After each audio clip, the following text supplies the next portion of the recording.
గెలిచాక జాడ ఉండదు. 5 ఏళ్ల పాటు అజ్ఞాతం. ప్రజలకు అందుబాటులో ఉండరు. ఎన్నికల సమయం వచ్చిందంటే చాలు వేరే నియోజకవర్గానికి అడ్రస్ మార్చడం ఆ రాజకీయ నేత పరిపాటి. ఎన్నికల సమయంలో డబ్బు, అంగబలంతో ప్రజలను మభ్యపెట్టి ఎమ్మెల్యేగా గెలిచాక సొంత వ్యవహారాలపై ఫోకస్.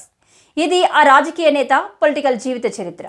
ఈసారి కూడా అదే రూట్లో పయనిస్తూ గెలుస్తాననే వ్యూహం ఫలిస్తుందా? Watch the story.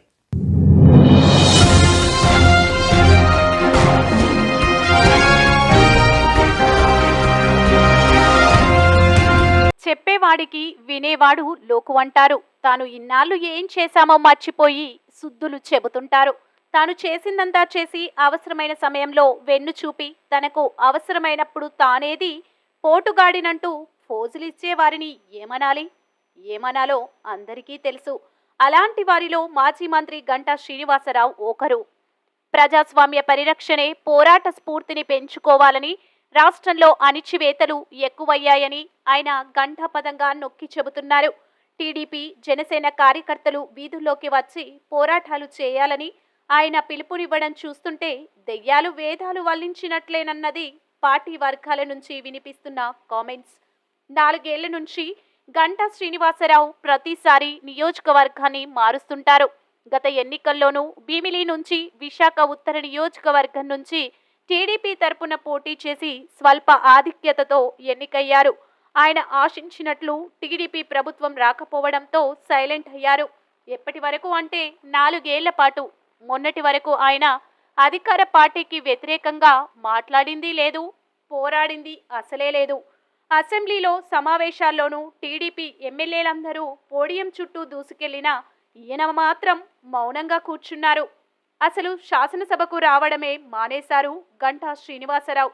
ఎమ్మెల్యేగా ఉత్తర నియోజకవర్గంలో ప్రజలకు అందుబాటులో ఉండారనే ఆరోపణలు గట్టిగానే వినిపిస్తున్నాయి. కనీసం పర్యటించిన దాఖలాలు కూడా లేవనే చెప్పాలి. కష్ట సమయంలోనూ గంటా అందుబాటులో లేకపోవడం ప్రజలు అసహనం వ్యక్తం చేస్తున్నారు. విశాఖ స్టీల్ ప్లాంట్ను ప్రైవేటు పరం చేస్తారని కేంద్ర ప్రభుత్వం ప్రకటనలా వెలువడగానే తాను రాజీనామా చేస్తున్నట్లు ప్రకటించారు. పార్టీ కోసం అయితే ఆ రాజీనామా కూడా ఆమోదం పొందలేదు. ఉత్తర నియోజకవర్గం వైపు కన్నెత్తి చూసింది లేదు. తన తరపున ఇన్ఛార్జిని పెట్టి నడిపించారు. వచ్చే ఎన్నికల్లో ఎటు మళ్లీ నియోజకవర్గం మారుతారు కాబట్టి పెద్దగా అక్కడ కనబడలేదు. ఇక చంద్రబాబు, లోకేష్ గతంలో విశాఖకు వచ్చిన దూరంగానే ఉండిపోయారు. అది ఆయన అసలు రూపం. అధికార పార్టీ పెట్టే కేసులకు భయపడి బయటకు రాలేదని ఆయన పాత్రుడు వంటి వారు చేస్తున్న కామెంట్స్ నిజమనుకోవాలో లేదో కానీ మొన్నటి వరకు గంటా శబ్దం పార్టీలో ఎక్కడా వినిపించలేదు. పెద్దగా పార్టీ కోసం పనిచేసింది లేదు. తన సన్నిహితులైన వారిని తప్పించి ముఖ్య కార్యకర్తలను పట్టించుకోలేదు. కానీ ఇప్పుడు ఎన్నికలు దగ్గర పడుతున్నాయి. ఇక బయటకు రావాల్సిన సమయం వచ్చింది. తాను ఆశిస్తున్న భీమిలి టికెట్తో పాటు వచ్చే ఎన్నికల్లో టీడీపీ అధికారంలోకి వస్తే మంత్రి పదవి కోసమే ఆయన ఈ మధ్య కాలంలో హడావిడి మొదలుపెట్టారు. అధికార పార్టీపై పోరాటం చేయాల్సిందేనంటూ స్లోగన్స్ ఇస్తున్నారు. కానీ చూసే వాళ్లకు ఆ మాత్రం తెలియదా? ఇన్నాళ్ళు పార్టీ కోసం తెగించి పోరాడిన వారిని పక్కకు నెట్టి తాను ఫ్రంట్ లైన్కు వద్దామన్నదే గంటా ప్రయత్నం. అయితే ఆయన ఆర్థికంగా, సామాజికంగా బలవంతుడు కాబట్టి అనుకున్నవన్నీ భవిష్యత్తులో సాధించుకోవచ్చు. కానీ పార్టీలో ఉండే అసలైన కార్యకర్తలకు మాత్రం గంటా టైమింగ్ అందరికీ తెలుసు. పార్టీ అధినేత గంటా విషయంలో ఏ నిర్ణయం తీసుకుంటారో అన్నది ఆసక్తితో ఎదురు చూడడం తప్ప క్యాడర్ చేయగలిగిందేమీ లేదు.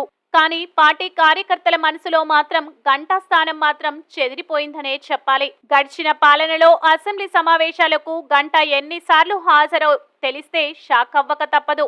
10 సార్లు కూడా హాజరు కాలేని గంటా ప్రజల సమస్యలపై ఏ విధంగా గలమెత్తుతారు?